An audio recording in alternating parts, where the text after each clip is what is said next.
And, welcome. And this is the big debate. They don't come any bigger than Patrick Lodge Otieno Lumumba, an international activist who has been visiting Zambia among his assignments to witness the relaunch of Capital FM. He's my guest on the big debate. Good evening and welcome. Thank you for coming to our country, albeit a very short period. Thank you very much for the invitation. I hope you've enjoyed. Yes, indeed. Excellent. Yes. On a lighter note, let's look at your names. A combination of two African, names. Yes. What is in this? What is in the name? You will remember this, that in the 1960s, born in 1962, that was immediately a year after Patrice Emery Lumumba had been assassinated. So the more politically inclined parents named their children for such heroes. Yeah. Hence Lumumba. Otieno, of course, is my ethnic name to mean that I was born at night. Amazing. Yes, and Lodge means either victory or independence. Right. So when we were regaining independence during that period in the 60s, wisdom must have prevailed on my parent to say, well, he signifies regaining independence. Yeah. So there is meaning to every name. Absolutely. Yes. Yet another light, note, Professor. In most of African men, take up, football as a sport. Yes. You decided to take up martial arts. Yes. Is this in preparation, for self-defense against those you have taken on, in the world who are abusing, governance?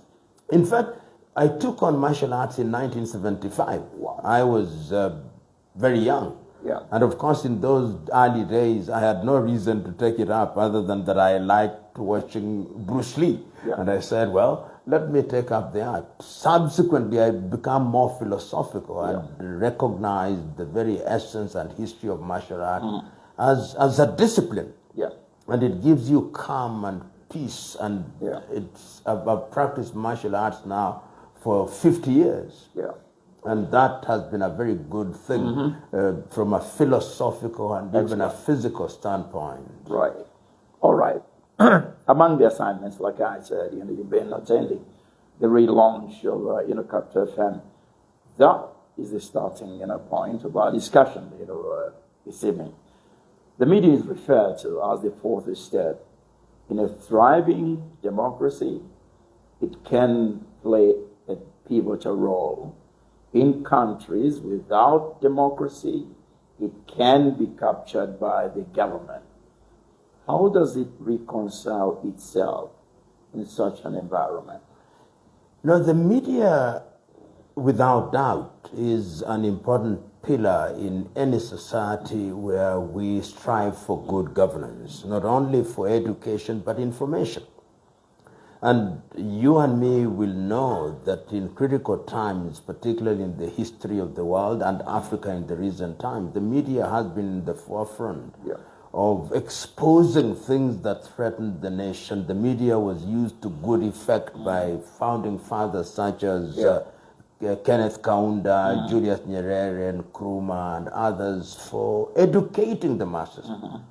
So the role of the media is something that can never be downplayed if used positively. Yeah. The media has also been an instrument of propaganda. Many of us will remember that the Rwanda genocide was actually propagated through the media. And that is why your typical dictatorial African politicians fear the media. Yeah. Because the media educate, the media inform, the media can also be agenda setting. And it is therefore important that the media and press freedom be given its pride of place. And I see now in quite a number of African countries the re-emerging tendency to gag media, which is a bad idea. But if media works in unison then you cannot gag it, particularly with the kind of technologies that we have. It's not traditional media anymore. You are in different spaces. So the media is now replicating itself in a very effective way. But the media must also be responsible because they wield power. They give oxygen to many things. So when you have great power, you have a great duty. Absolutely. You've just made reference, to Julius Malemo Nyerere. Let me add, other great nationalists like, Kaunda, Kwame Nkrumah, Sekou Toure, and many, others, or Mandela, for example. These great nationalists, today it's a pipe dream. Now Africa is being led by men and women who, I'm sorry to say, corrupt, advancing personal interest and foreign investors, interest. The million question, Prof, is how did we arrive here? Why are these so different from the nationalists, that I've talked about? We lost the ball. When I listen to the very first speeches, and you will be familiar with this in Addis Ababa, Ethiopia, in the month of May 1963, 32 heads of states and government, each one of them is talking about Africa, talking about critical things, African economy, African education, African unity. And these were individuals who did not have the tools of communication that we have today. They were dedicated to their countries. Look at their clarion calls. If it is not one country, one people, here and humanism, here in Zambia, Ujamaa in Tanzania, there was a philosophical foundation upon which governance was anchored. Then we now lost those individuals, and in many countries you have people who just have or had appetite for raw power as the shortest avenue to acquisition of material wealth. And of course, the parasites from Europe and America and progressively Asia were quick to identify that these fellows can be bought for a song. And that is where we now find ourselves, people who have no interest and do not understand that leadership is trusteeship. And that is where we find ourselves in most African countries. In relation to these people, these great men and women of Africa, talked about, some of the countries, they founded, their founding political parties are still there, many years after independence. Is this a plus or is it a minus? Well, let me put it this way. What are the advantages? What are the disadvantages? Again, as a rider into that, these political parties, which were not corrupt, today they're being led by corrupt, leaders. Again, how do you reconcile that? If you look, and I'll give examples of some of the political parties, some of them were freedom-fighting parties, and therefore they had these credentials, whether it was guerrilla movement, ZANU-PF, SWAPO, ANC, or FRELIMO, or MPLA in Angola, but some did not engage in warfare in the conventional sense. Chama cha Mapinduzi, which inherited TANU in Tanzania, they were institutionalized. And that is why some of them have survived their founding fathers. They may have lost some of their lusters. A good thing in terms of giving continuity. But over the years, when money became the thing that governs politics, I think that is where we started losing it, where the politics of what I call the politics of money and money bugs. When that entered the system, then those who have money, it doesn't matter how they acquired it, then became the prime movers. And of course, they also went into other spaces of the tribe, appealing to their tribes and telling them it is our turn. And of course, the outsiders also saw the wisdom of telling them, we'll give you money and we invest in your country. So they sell their countries.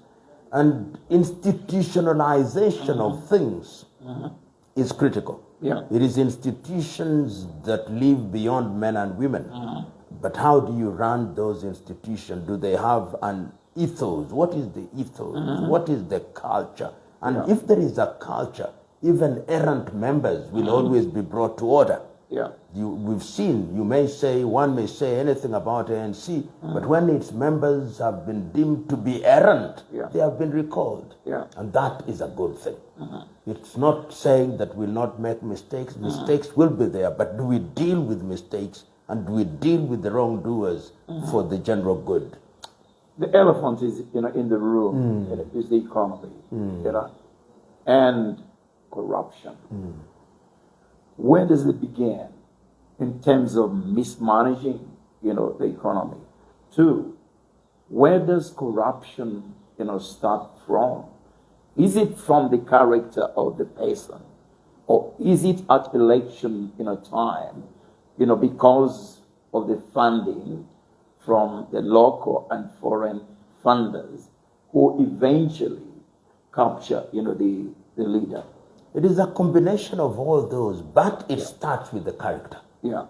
If an individual who seeks leadership has no moral anchors, you'll always be tempted.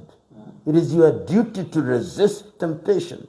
You see, the Nyereres, the Kaundas, the Nkrumahs, the Modibo Keita, the Ahmed Ben Belas, the Ahmed Sekou Tourés, they knew that there are certain things that you just don't do. Yeah. They are taboos and they are ideals. But as Malcolm X so famously put it, if you don't stand for anything, you fall for everything. Yeah. And that is where we find our people, because these fellows who are in the business of tempting people, if you don't accept $1 million, they come with 5. And as the saying goes, the cliche, everybody has a price, which is not true. Yeah. There are people whom you cannot buy. Yeah. But the current crop of politicians with the appetite for trinkets are easy to confuse. And they do so to the detriment of their countries. And because impunity reigns supreme in Africa, the most profitable industry in Africa today is corruption. Yeah. You steal and nothing happens to you. But you go to China, you engage in corruption, you are sentenced to death. Absolutely. And you die. Yeah. And your family becomes a pariah family throughout their lives. So we must punish errant behavior and punish it so visibly that generations in your family and lineage bear that burden. How do you do that, Professor, when these presidents, control the judiciary, they control the army, they control the police? And that is why you're beginning to see revolts in Africa. Yeah. That is why you see what happened in Burkina Faso. When institutions are working at the behest of the political class, you may talk about the legislature, you may talk about the judiciary and all these institutions, but they are captured by strong executive. And when they are, then they do their bidding. Most of African judiciary is really just sanitized evil. And when you do that, history is consistent. Yeah. You'll be punished. The people will rise and they will remove you. They will create disorder. You can now begin to see in Africa the emerging appetite for change of power by any means necessary. What happened in the Sahel is a critical example to those who are observant. People are saying, we want change. If we can't get it through the ballot, which is now manipulated very frequently in Africa, if it comes through the barrel of the gun, we will embrace it, which is unfortunate. Yeah. But it's happening. Yeah. It is encouraging to see some countries, some governments being forced out. Yes.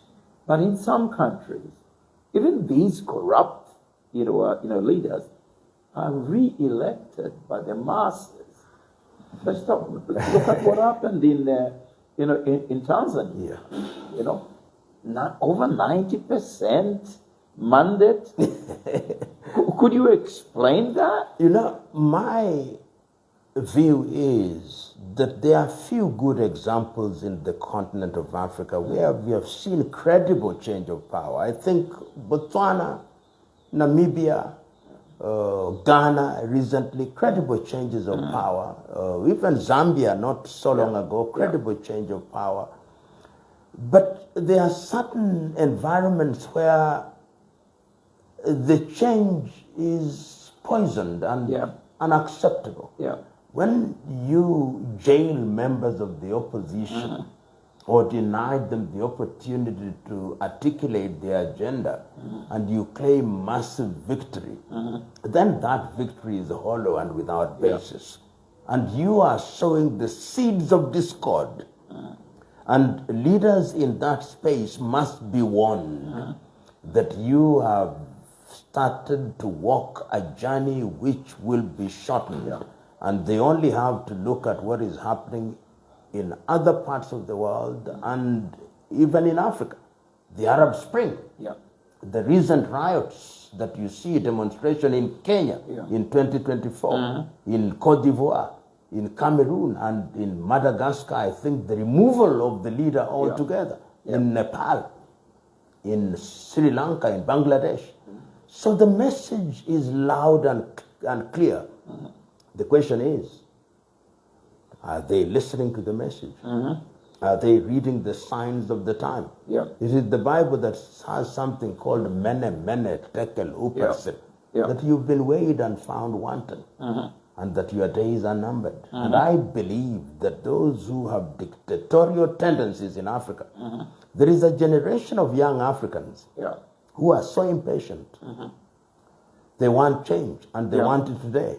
And if you promise things that you cannot deliver and they see you living in opulence, they'll cut your throat. The conflicts, the many conflicts, that you talk about, where's the AU in this? Where are regional, organization, to bring sanity, to these, countries? Where's, the regional, organizations, groups, in East and Central Africa, in terms of what happened in Tanzania. Generally, where are these groupings to stop the conflicts? Conspicuous by their absence.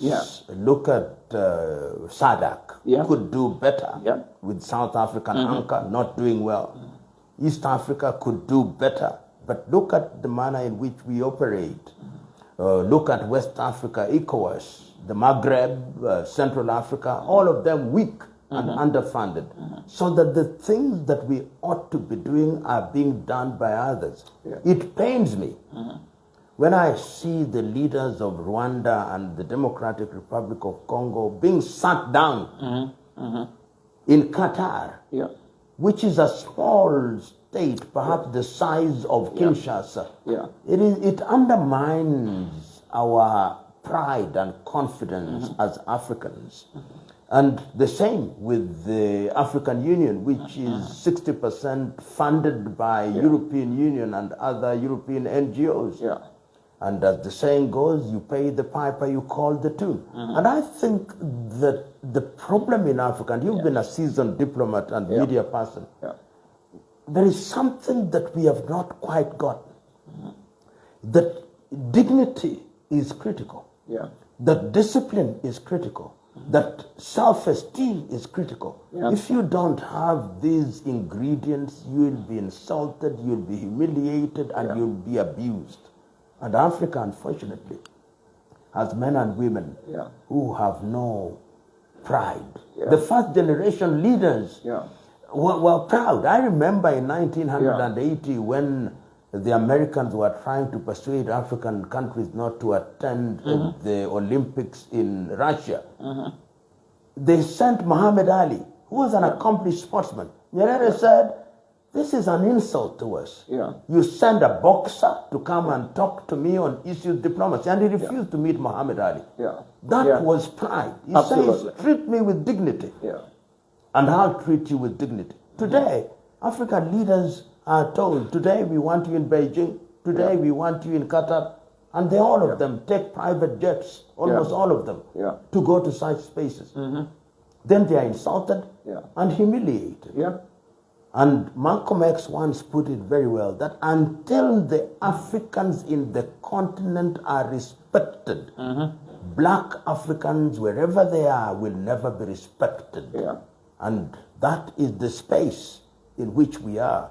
And the time is now to raise our voices and to liberate ourselves. And that is why media houses such as these then become critical. You define your agenda. You have the opportunity to articulate your ideas without limitation. And that is the space that we must move into. I did mention that it's the economy which is the elephant in the room. As long as Africa, remains underdeveloped, we will be like slaves, economic slaves, to countries like China, the USA. Over and above that, we are even failing in terms of the intra-trade. Above that, when a white person comes to invest, brings proposals, is welcomed with open hands, these presidents find it difficult to give space to their own, people. How do you reconcile these issues? There are many. Aliko Dangote, who is one of the big investors in different sectors in Africa, was once interviewed, and he said he needs visas, over 34 visas, in order to travel across the continent. And this is an investor. But as you rightly said, when the Chinese come or the Europeans come and the Arabs, they receive red carpet treatment. Yet, as early as 1980, under the Lagos Plan of Action, and subsequently under the Africa Continental Free Trade Area, we've said intra-African trade, which stands at below 15%, or 25 if you want to be generous, is minimal. Number one, we must trade. 1.4 billion people, give or take, trading goods and services. That is an unstoppable machine. Number one. Number two, raw material. We are still exporting raw material. And if you look at the raw material that we are exporting, then it comes back refined to us. Number three, payment systems. Almost all the entire African monetary system is dollarized. We must move toward de-dollarization and have African payment systems so that we are able to retain resources within our countries. And once we do that, and of course relieve ourselves from debt, Zambia's Dambisa Moyo has written a beautiful book, Debt Aid. Absolutely. And in that book, she explains very articulately why we must remove ourselves from the embrace of the IMF and the World Bank in order to have a lever on our economy. And you are so right in saying the elephant in the room is economy. The day we take charge of it, like the Koreans have, like the Japanese have, like the Chinese have, then we will be at the table and we will be respected. Tell me, Professor, help me understand the character mentality of an African, president. The same people who are enslaving, us. America is telling, us, you're not welcome. It's difficult now to get a visa for an African man to get into America. The same America comes to Africa, comes to Congo, and offers itself to intermediate in the challenges of the Congo, of the warring, parties. The Africans know that America is playing that, or offering to play that role, simply because of economic benefits that they see in the minerals. How do these African leaders allow that? When I listen to the American President Donald Trump and the contempt with which he treats Africans because their leaders are contemptible. If you do not have the ability to use the resources in your country for the benefit of your people so that you create employment opportunity for your young men and women, then you are humiliated at the US Embassy or European Embassy because you are an economic refugee, so to speak. But if opportunities are created, look at Zambia or Malawi or indeed any African country. Yeah. When you begin, you want to talk about industrialization, and you are producing less than 3,000 megawatts of electricity, then you are not talking industrialization. Yeah. You begin to talk about industrialization when you are in the neighborhood of 30,000 megawatts. And that can only be done regionally. Yeah. We know that hydro is not performing because of climatic reasons. Go geo. In the region, go nuclear, go solar. Once you do that, the jobs that we are now exporting to China and Vietnam and Cambodia and Laos will be here. Around copper, what jobs are you creating? Around oil, if you are in Angola, what jobs are you creating? And when your people are then capable of fulfilling themselves within your countries, within the region, then those who want to go to the United States of America or Europe or the Arab world will be going there to engage in serious business, not to be enslaved. I travel across in different African airports and I see young girls in Islamic tunic going to Saudi Arabia and Qatar and all those spaces into modern day slavery. Young boys dying in the Mediterranean Sea to go to Europe and America. Some even go to the United States now through South America. Why? Because there are no opportunities at home. You are graduating young men and women in the thousands, and then they become motorcycle riders. And these are the critical issues. Unemployment. Agriculture could be a major source of employment. We are importing rice. We are importing sugar. We are importing beef. We are importing chicken. Things that we can do at home. So sometimes when I look at those who are in the political spaces, I ask myself, do these ladies and gentlemen really know why they are there? And many times I think they forget, even if they knew. And it's painful. Absolutely. For the thinking African, for anybody who loves the continent of Africa, it is painful. Because the electorate also, for some reason, will never vote for people who truly want to serve the continent. The electorate is so susceptible to manipulation on the basis of ethnicity and corruption that if you talk the right language, which they need to hear, they'd rather be inclined to the thief. Absolutely, which is very sad. Prof, education is one of the tools, that can complement change, especially among the young people.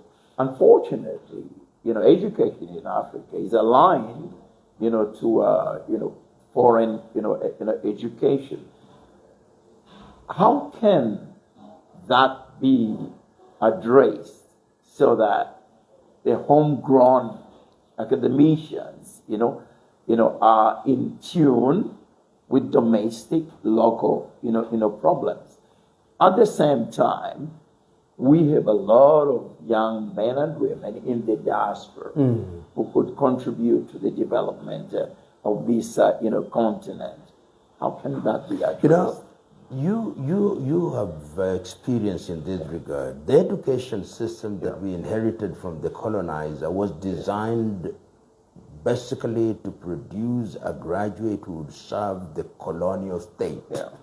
And in many African countries, if you are colonized by the British, your curriculum and even exams were actually set by the University of London or Cambridge. In the French, the Sorbonne. And of course, in the Portuguese, it would be done by the University of Lisbon. And we never changed our education dramatically to be sensitive to the realities of the post-colonial state. And it has become worse. And because it has become worse, if we are graduating an engineer in Zambia or in Kenya or in Mozambique, that engineer is a theoretician. That is why our roads and our stadia are being built by diploma holders from China. We must reorient our education. Has it been done before? Yes, the Koreans did it. The Indonesians did it. The Chinese are doing it. We are now in the space of what is called artificial intelligence. Once again, we are just consuming unquestioningly. So I can't agree with you more that the time is now to rethink education as the enabler. Because if we don't get education right and we don't use education as an avenue towards a predetermined end, then we'll just be graduating certificate holders. Our young men and women, some now old, who are in the diaspora, the African diaspora, including persons of African descent, are anything between 250 million and 300 million. And many of them want to be present here by way of contribution. Doctors, engineers, people in aerospace, in agriculture. But the environment must be enabling. Right now, in many African universities, lecturers in public universities are on strike because they can't be paid. They are not paid monies that can even make them live decently. So the time is now. And the beauty is, as I travel across Africa and in places where the African diaspora, the appetite for this collaboration is there. The only problem that we must deal with is the political environment. The politician still does not appreciate and feel threatened. And we must also have long-term planning. Your typical African politician and bureaucrat, therefore, think in election cycles of 5 years. The Chinese are thinking 100 years. The Qataris are thinking 100 years. We must begin to think long-term and then break it into 5 years for monitoring and evaluation. Talk about quality leadership. You did make reference, to Ibrahim Toure, in Burkina Faso. At what cost can good leaders like that, survive and make a difference to the rest of Africa, be a benchmark? I'm conscious, you're conscious of the assassination attempts, that are made on that particular, leader, because of the stance he has taken to protect the minerals in this country, so that this country is independent, away from the foreign developed countries. Is it possible with these dangers inherent on perceived independent good African leaders? I'm one who is slow to say whether Traore and his team are good or bad. It is too early. My view is that they are making the right statements, beginning to make the right decisions. But those decisions must be made in a context which is conscious of the past. These solo activities, we know the result. If you act alone, then you become susceptible to many things. Thomas Sankara in Burkina Faso was assassinated because of that. Muammar al-Gaddafi, more recent because of that. So I would want to see these new military leaders being present only as midwives of a process of change. And also be conscious of the fact that countries such as France, which have undermined those countries, are also kept at a bay, but only by working within the region. And the region must also be persuaded to see that these particular interventions were necessary. Because if it is not taken care of, then there is danger of the French being replaced by yet just another colonizer. So it is from one slave master to the other. We must be conscious. And that is why they must be supported and must be told, don't do what others have done. I know now in Guinea, the military junta has changed the constitution and extended their power. In Mali, they have also extended for 5 years. In Burkina Faso, they have also extended for 5 years. The danger is, if they don't realize it sooner rather than later, they'll be no different from those whom they replace. So it is our duty of those of us who make our views known not to engage in this praise and worship that I see be happening in regard to these leaders. But to constantly tell them, you are on the right path, remain on the right path, and begin to institutionalize this thing. I'm a believer that institutions and institutional culture and ethos is what is sustainable for the benefit of the people. Prof, you made reference to a very important issue here, the Constitution. Why is the Constitution one ripped to every president, that comes on, wants to reform, the Constitution? 4 years, on, this government that has implemented the process of reforming the Constitution a year before, the elections. What is your reading? Constitutions without constitutionalism, as my constitutional law teacher used to tell me, is useless exercise. Constitution should give birth to constitutionalism, a constitutional culture. And the Constitution should be a sacred document, which is only reviewed when it is essential and necessary. And the people must be involved in that process. A proper constitutional change and reform must, number one, involve education of the people. Once the people have been educated within defined parameters, they must give their views. Once those views have been distilled and they find themselves in a document, it must be taken to the people for a referendum. Because this is their document. If you don't do that, then the Constitution just becomes a tool for legitimizing temporal political interests. And no sooner is it brought into force than it becomes a subject of further review. And that is why constitutions in Africa are collapsing, because they have become convenient tools for giving legitimacy to short-term political agenda. As a son of a reverend, I can't help myself, ask you a question on, Christianity. A lot of people are going to churches, because that's where they see the Messiah.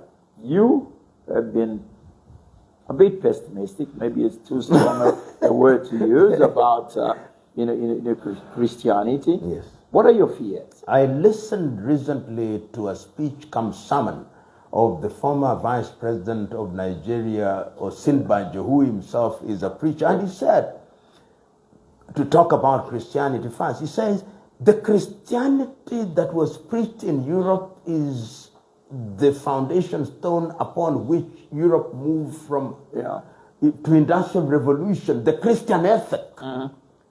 It was something that changed Europe. What kind of Christianity he posed that is being used and preached in Africa, where Africans are being told to pray and fast without acting? And I've said it before, prayer and fasting without action is superstition.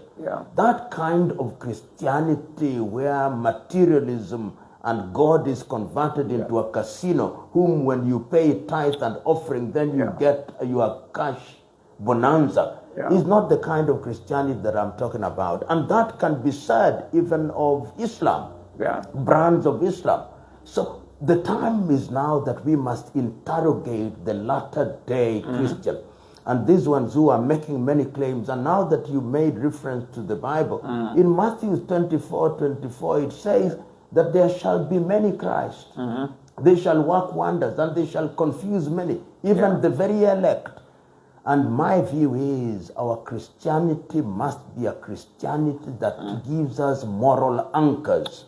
And once we have that, we'll know that it is by the sweat of our brow that we shall change the world. One or two questions before we wind up. Now, since we're talking about Christianity, Prof, if today you meet Jesus, what conversation would you discuss? With what kind of conversation issues would you raise with him about Africa? I say, my Lord, can you enable your people to realize that they are not children of a lesser God? Remind them that in the Old Testament you said that it is our duty to go and subdue the world, and by the sweat of thy brow I'll remind us, Jesus, remind them that you gave the story of the 5 talents of this man who gave his workers 1 5 talent, 1 2 talent, and 1 1. And when he came back, the one that had 5 had worked it and had 10 more, and the one with 2 had 4. And you said, good worker. Yeah. We must be custodians of the resources that we have.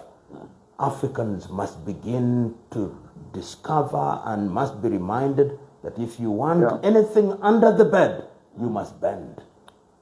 Right. One final question, is Zambia goes to the polls, next year. What message do you have for this country? 2, what kind of ideal Africa, whenever, you raise governance issues, what kind of ideal, Africa would you like to see? And is that attainable? Are you convinced that that is attainable? And what would it take?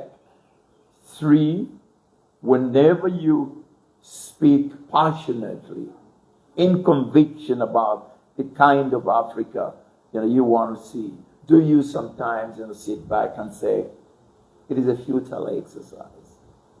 Are people listening? Are these leaders listening from what I am saying, from what other activists are saying, from people who are patriotic about this continent? The Africa that we desire is an Africa that creates an enabling environment for people to realize their potential. And that Africa requires that those who have the power of electing the people do so on the basis of people's ability to deliver. Easier said than done.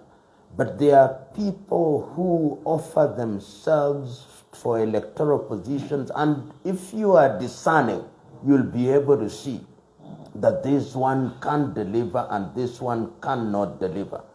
Those who promise heaven and they cannot even deliver hell must never be elected. Those who come to you and remind you that you come from the same tribe, those who come to you and offer you kwacha or shilling or kwanza, you must never elect them. Elect speakers of truth who tell you on your face that in order to change Zambia, it is a joint effort. I'll play my part and you will play your part.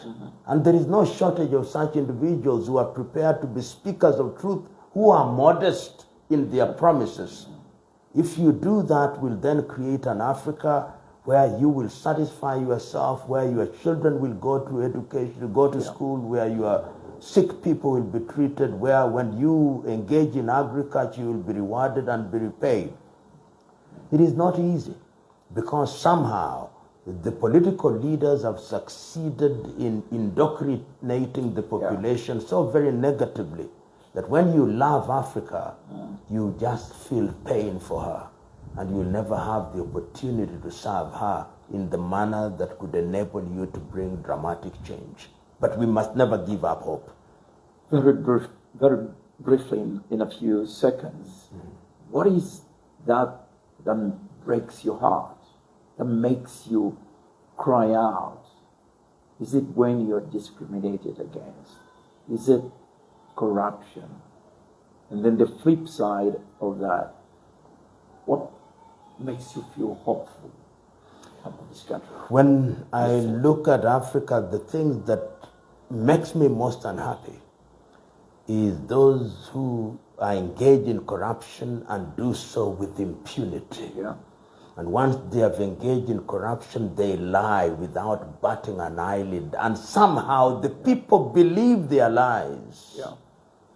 What gives me hope now as I travel across the continent is that the scales on the eyes of many young people are falling and the wax is melting.